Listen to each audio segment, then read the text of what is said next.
আপনি কি কখনো ভেবে দেখেছেন আপনার পকেটের অবহেলিত মাত্র একটা টাকা কারো জীবনের মোড় ঘুরিয়ে দিতে পারে, অথবা আপনার অতি সামান্য একটি দান আপনার ভাগ্যের বন্ধ দরজার চাবিকাঠি হয়ে দাঁড়াতে পারে? হয়তো আমরা তা কল্পনাও করতে পারি না, কিন্তু দয়াময় আল্লাহর ভাণ্ডারে কোনো কিছুই ছোট নয়। আজ আপনাদের শোনাব হৃৎস্পন্দন থামিয়ে দেওয়া এমন এক সত্য ঘটনার গল্প, যা আপনার চোখের কোণে জল আনতে বাধ্য করবে এবং বিশ্বাস করতে শেখালে যে দান কখনো কাউকে গরিব করে না, বরং রাজকীয় ভাগ্য এনে দেয়। রাতের নিস্তব্ধতা যখন চারপাশকে আষ্টে পৃষ্ঠে জড়িয়ে ধরে, তখন শহরের এক কোণে ছোট একটা কুঁড়েঘরে টিমটিম করে জ্বলছিল একটি প্রদীপ। সেই আলোতে ফুটে উঠছিল অভাবের এক করুণ প্রতিচ্ছবি। ঘরের ভেতরে আব্দুল্লাহ নামের এক যুবক জায়নামাজে বসে দুহাত তুলে অঝরে কাঁদছিলেন। তার কান্নার শব্দে যেন দেয়ালগুলোও দীর্ঘশ্বাস ছাড়ছিল। আব্দুল্লাহ জীবনে আজ বড় কঠিন পরীক্ষা। গত ৩ দিন ধরে তার ঘরে উনুন জ্বলে না। ছোট ছোট দুটি সন্তান ক্ষুধার জ্বালায় কাঁদতে কাঁদতে ঘুমিয়ে পড়েছে। তাদের ফ্যাকাশে মুখগুলো দেখলে কলিজা ফেটে যায়। আব্দুল্লাহর স্ত্রী ফাতিমা এক কোণে বসে নীরবে চোখের জল মুছছেন। তিনি জানেন তার স্বামীর সামর্থ্য নেই বলেই আজ এই দশা, কিন্তু অভাবের এই কালো মেঘ তাদের ঈমানকে টলাতে পারেনি। আব্দুল্লাহ যখন মোনাজাত শেষ করে উঠলেন, তখন রাত প্রায় শেষ। ফজরের আজান হতে তখনও কিছুটা সময় বাকি। তিনি ভাবলেন এই অন্ধকারেই একবার বের হবেন, যদি আল্লাহর রহমতে কোনো কাজ জোটে। পকেটে হাত দিয়ে দেখলেন মাত্র একটি দিরহাম পড়ে আছে। এটা ছিল তাদের শেষ সম্বল। এই দিরহাম দিয়ে হয়তো কাল সকালে বাচ্চাদের জন্য একটু জব কেনা যেত, কিন্তু আব্দুল্লাহর মন আজ বড় অশান্ত। তিনি ঘর থেকে বের হয়ে নির্জন পথ দিয়ে হাঁটতে শুরু করলেন। কনকনে শীতের হাওয়া তার পাতলা জামার ভেতর দিয়ে শরীরে বিঁধছিল, কিন্তু তার মনের ভেতরের অস্থিরতা সেই শীতকেও হার মানিয়ে দিচ্ছিল। হাঁটতে হাঁটতে তিনি শহরের বড় মসজিদের সামনে এসে পৌঁছালেন। সেখানে সিঁড়ির এক কোণে একজন বৃদ্ধ মানুষকে কুঁকড়ে বসে থাকতে দেখলেন। লোকটির গায়ে কোনো শীতের কাপড় নেই, থরথর করে কাঁপছিলেন তিনি। আব্দুল্লাহর নিজের অবস্থা শোচনীয় হলেও বৃদ্ধের এই কষ্ট দেখে তার মন কেঁদে উঠল। তিনি বৃদ্ধের কাছে গিয়ে বসলেন। বৃদ্ধ ক্ষীণ কণ্ঠে বললেন, বাবা, 2 দিন ধরে কিচ্ছু খাইনি, কেউ আমাকে এক মুঠো খাবার দেয়নি। আল্লাহর ওয়াস্তে আমায় একটু সাহায্য করো। আব্দুল্লাহ থমকে গেলেন। তার পকেটে থাকা ওই একটি দিরহামের কথা মনে পড়ল। এই টাকাটা দিলে কাল তার নিজের সন্তানরা না খেয়ে থাকবে, আর না দিলে এই বৃদ্ধ হয়তো এই শীতে আর ক্ষুধার জ্বালায় শেষ হয়ে যাবেন।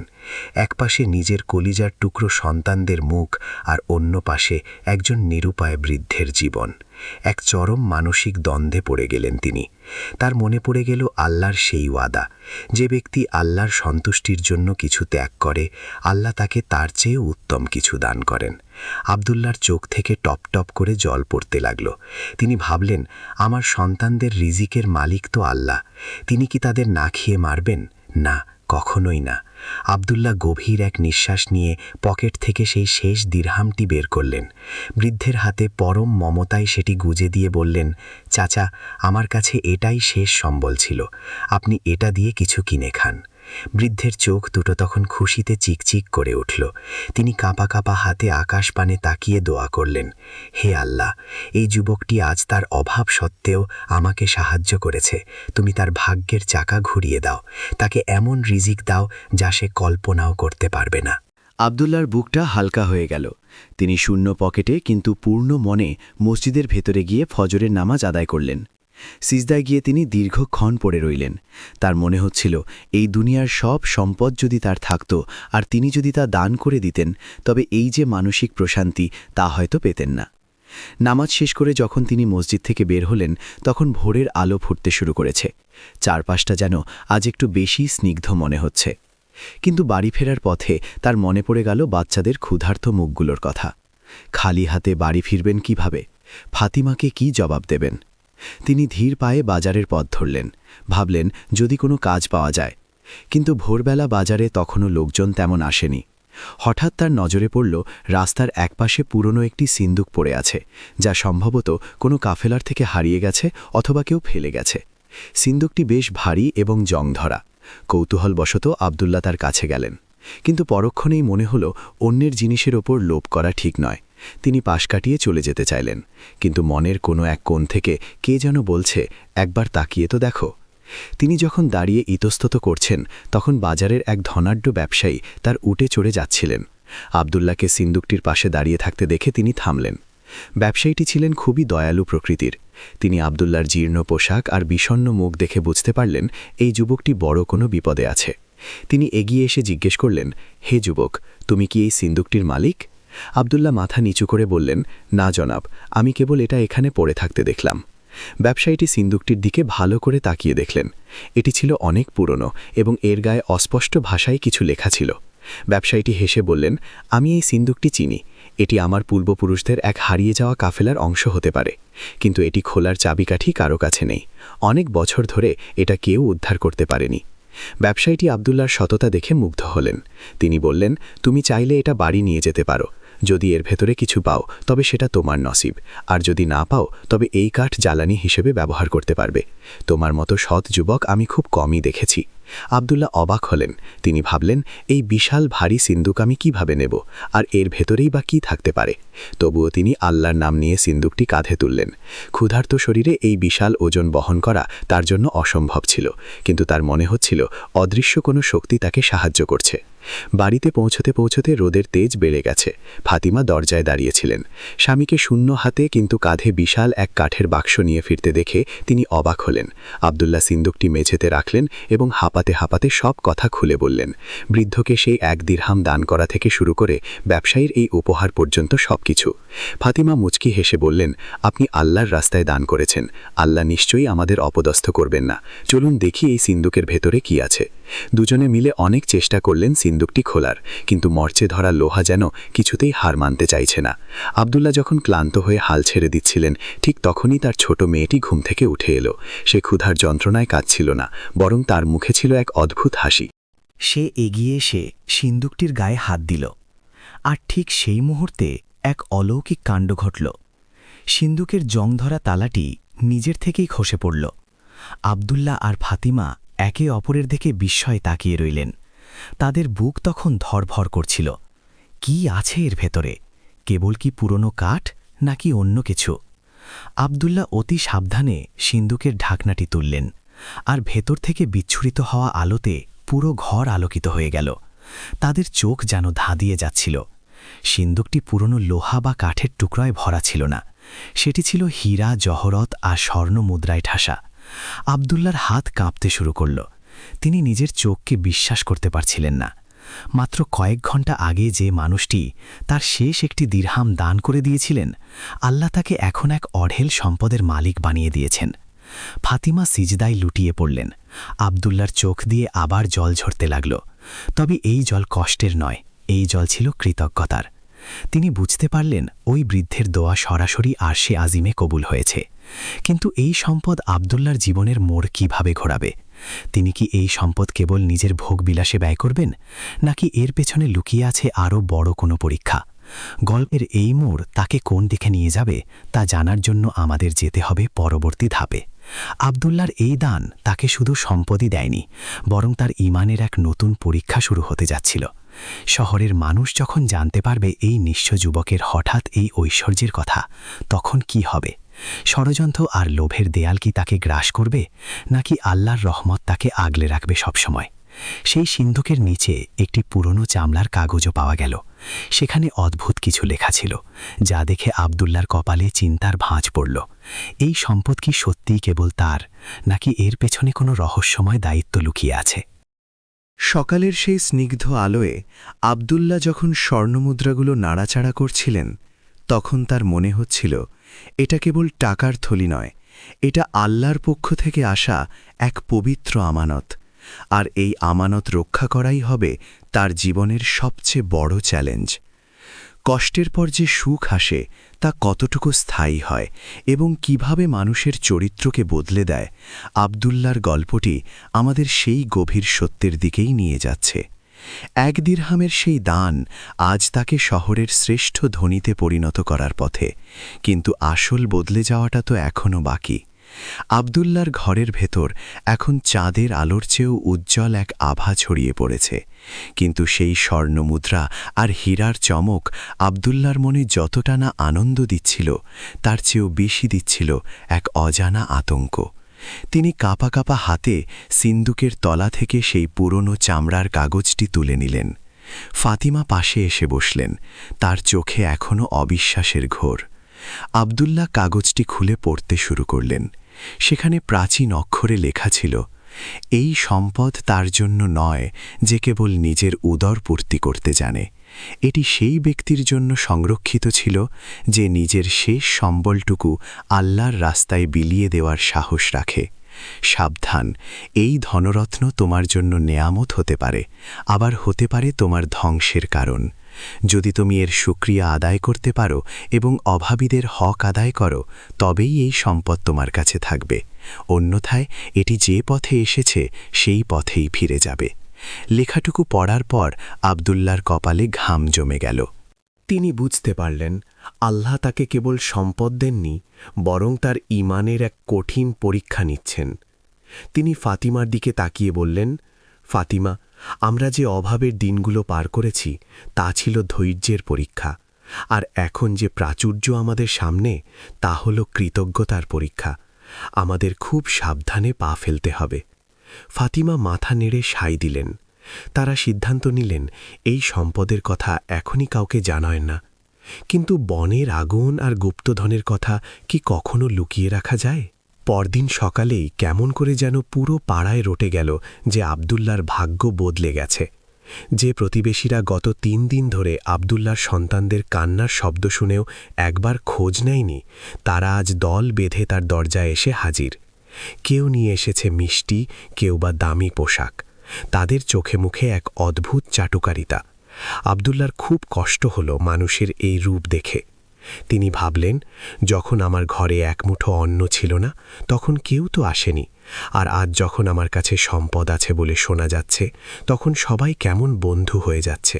শহরের এক প্রভাবশালী এবং লোভী ব্যক্তি ছিল, তার নাম হাশেম। হাশেমের কানে যখন এই খবর পৌঁছালো, তার চোখ লোভে চকচক করে উঠল। সে ভাবল, আবদুল্লার মতো এক সাধারণ শ্রমিকের কাছে এত সম্পদ এলো কিভাবে? নিশ্চয়ই সে কোনো ডাকাতি করেছে অথবা কোনো গুপ্তধন পেয়েছে। হাশেম তার পাইক পেয়াদা নিয়ে আবদুল্লার জীর্ণ কুটিরে এসে হাজির হল। সে দম্ভের সাথে বলল, আবদুল্লাহ, আমি শুনেছি তুমি কোনো নিষিদ্ধ সিন্দুক পেয়েছ। মনে রেখো, এই শহরের মাটির নিচে যা পাওয়া যায় তার অর্ধেকটা শাসকের আর বাকিটা আমার মতো গণ্যমান্য ব্যক্তিদের প্রাপ্য। তুমি যদি সবটা নিজের কাছে রাখো তবে তোমার বিপদ হবে। আবদুল্লাহ শান্তভাবে বললেন, হাশেম ভাই, আমি কোনো চুরি বা ডাকাতি করিনি। এটি একজন দয়ালু ব্যবসায়ীর উপহার এবং আল্লাহর দেওয়া এক বিশেষ রহমত। আর আপনি যে হকের কথা বলছেন আমি নিশ্চয়ই তা আদায় করব, তবে তা কোনো জুলুমবাজের পকেটে নয়, বরং দরিদ্র আর এতিমদের মাঝে। আবদুল্লার এই সাহসী জবাবে হাশেম রাগে ফেটে পড়ল। সে হুমকি দিয়ে চলে গেল যে সে এর বদলা নেবে। আবদুল্লাহ জানতেন এখন থেকে তার জীবন আর আগের মতো সহজ থাকবে না, কিন্তু তার মনে এক অদ্ভুত স্থিরতা কাজ করছিল। তিনি সেই স্বর্ণমুদ্রা থেকে কিছু অংশ বের করে প্রথমে বাজারে গেলেন, তবে নিজের জন্য কোনো দামি পোশাক বা ঘোড়া কিনলেন না। তিনি কিনলেন প্রচুর পরিমাণে খাদ্যশস্য, কাপড় আর শীতের কম্বল। তিনি সেই বৃদ্ধের খোঁজে বের হলেন যাকে তিনি গত রাতে তার শেষ দিরহামটি দিয়েছিলেন। অনেক খোঁজাখুঁজির পর শহরের এক ভাঙা সরাইখানায় তাকে খুঁজে পেলেন। বৃদ্ধ তখনও শীতে কাঁপছিলেন। আবদুল্লাহ তার সামনে গিয়ে হাঁটু গেড়ে বসলেন এবং পরম মমতায় তাকে জড়িয়ে ধরলেন। তিনি বৃদ্ধকে ভালো খাবার খাওয়ালেন এবং তার থাকার জন্য একটি সুন্দর ঘর ভাড়া করে দিলেন। বৃদ্ধের চোখে তখন আনন্দ অশ্রু। তিনি বললেন, বাবা, আমি জানতাম আল্লাহ তোমাকে নিরাশ করবেন না। তোমার ওই 1 দিরহামের ওজন আল্লাহর কাছে দুনিয়ার সব হীরা জহরত চেয়েও বেশি ছিল। আবদুল্লাহ শুধু সেই বৃদ্ধকেই নয়, বরং শহরের যত বিধবা, এতিম আর অসহায় মানুষ ছিল সবার মাঝে গোপনে সাহায্য বিলিয়ে দিতে শুরু করলেন। তিনি দিনের বেলা সাধারণ মানুষের মতো কাজ করতেন, আর রাতের অন্ধকারে ঝোলা ভর্তি খাবার নিয়ে অভাবীদের দুয়ারে দুয়ারে যেতেন। কেউ জানতেও পারত না যে এই দান কে করছে। কিন্তু হাশেমের নজর ছিল আবদুল্লার ওপর। সে রাতের অন্ধকারে আবদুল্লার পিছু নিল। একদিন রাতে যখন আব্দুল্লাহ এক বৃদ্ধা মহিলার ঘরে খাবারের থলি রেখে বেরোচ্ছিলেন, হাশেম তাকে জাপটে ধরল। হাশেম চিৎকার করে বলল, ধরেছি তোমাকে, তুমি রাজভাণ্ডার থেকে চুরি করে এসব বিলিয়ে দিচ্ছ, কাল সকালেই আমি তোমাকে বিচারকের সামনে দাঁড় করাবো। আব্দুল্লাহ নিরুপায় হয়ে দাঁড়িয়ে রইলেন। তিনি জানতেন তিনি নির্দোষ, কিন্তু হাশেমের মতো ধূর্ত মানুষের সাথে পাল্লা দেওয়া কঠিন। পরদিন সকালে পুরো শহরে ঢোল পিটিয়ে ঘোষণা করা হলো যে আব্দুল্লাহর বিচার হবে। তাকে যখন বিচারকের সামনে আনা হলো, তখন বিচারকের আসনে বসেছিলেন খোদ শহরের প্রধান কাজী। কাজী সাহেব ছিলেন অত্যন্ত ন্যায়পরায়ণ। হাশেম অনেক মিথ্যা সাক্ষী জোগাড় করে বলল যে আব্দুল্লাহ কোনো এক কাফেলার ধন সম্পদ লুট করেছে। বিচারক আব্দুল্লাহকে জিজ্ঞেস করলেন, তোমার কি কিছু বলার আছে? আব্দুল্লাহ ধীরস্থির কণ্ঠে সেই ব্যবসায়ীর কথা এবং সিন্দুকের কথা বললেন। কিন্তু সাক্ষী কথায় সেই ব্যবসায়ী তো অনেক দূরে চলে গেছেন। হাশেম ব্যঙ্গ করে হাসছিল। ঠিক সেই মুহূর্তে আদালতের দরজায় একজন জৌলুসপূর্ণ মানুষের আগমন ঘটল। তিনি আর কেউ নন, সেই দয়ালু ব্যবসায়ী। তিনি বিচারকের সামনে দাঁড়িয়ে বললেন, মান্যবর কাজী সাহেব, আব্দুল্লাহ যা বলছে তা অক্ষরে অক্ষরে সত্য। আমিই তাকে সেই সিন্দুকটি উপহার দিয়েছিলাম। তার সততা পরীক্ষা করার জন্য আমি তার পিছু নিয়েছিলাম এবং দেখেছি সে কিভাবে এই সম্পদ নিজের জন্য ব্যয় না করে মানুষের কল্যাণে বিলিয়ে দিচ্ছে। এমন মানুষ চোর হতে পারে না, বরং সে এই শহরের গৌরব। হাশেমের মুখ ফ্যাকাশে হয়ে গেল। বিচারক আব্দুল্লাহকে সসম্মানে মুক্তি দিলেন এবং হাশেমকে মিথ্যে অপবাদ দেওয়ার জন্য সাজা দিলেন। ব্যবসায়ী আব্দুল্লাহকে জড়িয়ে ধরে বললেন, হে যুবক, আমি আসলে কোনো সাধারণ ব্যবসায়ী নই, আমি এই রাজ্যের বাদশার একজন প্রতিনিধি। বাদশার নির্দেশ ছিল এমন এক ব্যক্তিকে খুঁজে বের করা যে দারিদ্র্যের মাঝেও ঈমান হারায় না। তুমি সেই পরীক্ষায় উত্তীর্ণ হয়েছ। এই সিন্দুকটি ছিল তোমার সততার পুরস্কার। এই ঘটনার পর আব্দুল্লাহর জীবন পুরোপুরি বদলে গেল। কিন্তু সম্পদ তাকে অহংকারী করতে পারেনি। তিনি বুঝতে পারলেন আল্লাহ তাকে এই সম্পদ দিয়েছেন কেবল তার বান্দাদের সেবা করার জন্য। তিনি শহরের এক কোণে একটি বড় মুসাফিরখানা এবং এতিমখানা তৈরি করলেন। সেখানে প্রতিদিন শত শত মানুষ বিনামূল্যে খাবার পেতে শুরু করল। ফাতিমা ও আব্দুল্লাহর সাথে কাঁধে কাঁধ মিলিয়ে কাজ করতে লাগলেন। তাদের সেই ভাঙা কুড়ে ঘর এখন আর ভাঙা নেই, কিন্তু সেখানে এখনও সেই পুরনো জায়নামাজটি বিছানো থাকে। আব্দুল্লাহ এখনও মাঝরাতে উঠে অঝরে কাঁদেন এবং আল্লাহর কাছে দোয়া করেন যেন সম্পদ তাকে কখনো অন্ধ করে না দেয়। তবে গল্পের মোড় এখনও বাকি। একদিন আব্দুল্লাহর এতিমখানায় এক ছোট শিশু এলো, যার গলায় ছিল এক অদ্ভুত লকেট। সেই লকেটটি দেখার পর আব্দুল্লাহর পায়ের তলার মাটি সরে গেল। ওই লকেটটি ছিল হুবহু সেই নকশার যা সেই সিন্দুকের গায়ে খোদাই করা ছিল। আব্দুল্লাহর মনে এক নতুন কৌতূহল এবং আশঙ্কার জন্ম নিল।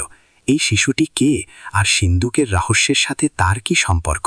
আব্দুল্লাহ কি কোনো বিশাল ষড়যন্ত্রের জালে জড়িয়ে পড়ছেন, নাকি আল্লাহ তাকে আরও বড় কোনো মিশনের জন্য প্রস্তুত করছেন? জীবনের এই বিচিত্র খেলায় আব্দুল্লাহর পরবর্তী পদক্ষেপ কি হবে এবং সেই কান্নারত শিশুর পরিচয় কি, তা জানার জন্য আমাদের হৃদয়ের গভীর থেকে এই কাহিনীর শেষ পরিণতির দিকে তাকাতে হবে। সম্পদ আর দয়ার এই লড়াইয়ে শেষ পর্যন্ত জয় কার হবে? সেই রহস্যাবৃত সিন্দুকটি কি কেবলই এক উপহার ছিল, নাকি অন্য কোনো গল্পের চাবিকাঠি? আব্দুল্লাহর ভাগ্যের শেষ পাতাটি কিভাবে লেখা হবে তা সত্যিই অবাক করে দেওয়ার মতো। আব্দুল্লাহর বুকটা ধক করে উঠল। তিনি সেই ছোট শিশুটিকে কাছে টেনে নিলেন। শিশুটির নাম ইয়াসিন। তার ডাগর ডাগর চোখ দুটিতে কেবল শূন্যতা আর হাহাকার। আব্দুল্লাহ অতি সাবধানে শিশুটির গলার লকেটটি পরীক্ষা করলেন। লকেটটির মাঝখানে একটি বিশেষ খাঁজ কাটা, যা হুবহু সেই সিন্দুকের তালার নকশার সাথে মিলে যায়। আব্দুল্লাহর মনে হল এই শিশুটি কোনো সাধারণ অনাথ নয়। তিনি ইয়াসিনকে পরম মমতায় জড়িয়ে ধরলেন এবং তাকে নিজের সন্তানের মতো লালন পালন করার প্রতিজ্ঞা করলেন। ফাতিমাও শিশুটিকে দেখে চোখের জল ধরে রাখতে পারলেন না। তারা বুঝতে পারলেন এই সিন্দুক আর সম্পদ কেবল তাদের অভাব দূর করার জন্য আসেনি, বরং এক মহান দায়িত্ব কাঁধে তুলে দেওয়ার জন্য এসেছে। দিন যায়, মাস যায়, আব্দুল্লাহর সেই ছোট্ট ঘরটি এখন এক বিশাল আশ্রয়স্থলে পরিণত হয়েছে। কিন্তু আব্দুল্লাহর মনে সেই লকেটের রহস্য সবসময় কাঁটার মতো বিঁধত। একদিন সেই দয়ালু ব্যবসায়ী আবার শহরে এলেন। আব্দুল্লাহ তাকে সসম্মানে আমন্ত্রণ জানালেন এবং ইয়াসিনকে তার সামনে নিয়ে আসলেন। লকেটটি দেখা মাত্রই ব্যবসায়ী সিজদায় পড়ে গেলেন এবং অঝরে কাঁদতে লাগলেন। আব্দুল্লাহ অবাক হয়ে জিজ্ঞেস করলেন, জনাব, আপনি এভাবে কাঁদছেন কেন? এই শিশুর সাথে আপনার সম্পর্ক কি? ব্যবসায়ী চোখের জল মুছে বললেন, আব্দুল্লাহ, তুমি জানো না তুমি কার দায়িত্ব নিয়েছ। এই শিশুটি এই রাজ্যের হারিয়ে যাওয়া শাহজাদা। বহু বছর আগে এক ভয়াবহ বিদ্রোহের সময় বাদশাহর পরিবারকে হত্যা করার চেষ্টা করা হয়েছিল। তখন এক বিশ্বস্ত সেনাপতি শাহজাদাকে নিয়ে পালিয়ে গিয়েছিলেন এবং এই লকেটটি আর সেই সিন্দুকটি চিহ্ন হিসাবে রেখেছিলেন। আমি সেই সেনাপতিরই বংশধর। আমি বছরের পর বছর এই শাহজাদাকে খুঁজেছি, কিন্তু পাইনি। আমি যখন তোমাকে সিন্দুকটি দিয়েছিলাম তখন আমি কেবল তোমার সততা দেখিনি, বরং আমি আল্লাহর কাছে দোয়া করেছিলাম, যদি এই যুবক সত্যিই সৎ হয় তবে যেন শাহজাদাও তার কাছেই আশ্রয় পায়। আজ আমার সেই দোয়া কবুল হয়েছে। পুরো ঘরে এক পিন পতন নীরবতা নেমে এলো। আব্দুল্লাহ অবাক হয়ে ইয়াসিনের দিকে তাকিয়ে রইলেন। যে শিশুটিকে তিনি রাস্তা থেকে তুলে এনেছিলেন সে আজ এক রাজ্যের উত্তরাধিকারী। আব্দুল্লাহর মনে হল এক দিরহামের সেই দান তাকে শুধু সম্পদ দেয়নি, তাকে ইতিহাসের এক মহান সাক্ষী বানিয়ে দিয়েছে। ব্যবসায়ী চাইলেন ইয়াসিনকে রাজপ্রাসাদে ফিরিয়ে নিয়ে যেতে, কিন্তু ইয়াসিন আব্দুল্লাহর হাত শক্ত করে ধরে রাখল। সে করুণ কণ্ঠে বলল, আমি রাজপ্রাসাদ চাই না, আমি এই বাবার কাছেই থাকতে চাই। যিনি আমাকে অভাবের সময় বুকে টেনে নিয়েছেন তিনিই আমার আসল রাজা। ইয়াসিনের এই কথায় আব্দুল্লাহর চোখের জল বাঁধ মানল না। তিনি বুঝতে পারলেন দুনিয়ার রাজত্ব আর ধনদৌলত কিছুই নয়, আসল সম্পদ হল ভালোবাসা আর মানুষের সেবা। বছরের পর বছর পেরিয়ে গেল। আব্দুল্লাহ এখন বৃদ্ধ, তার চুল দাড়ি পেকে সাদা হয়ে গেছে, কিন্তু তার সেই মায়াবী হাসি আর মানুষের প্রতি দয়া এখনও আগের মতোই আছে।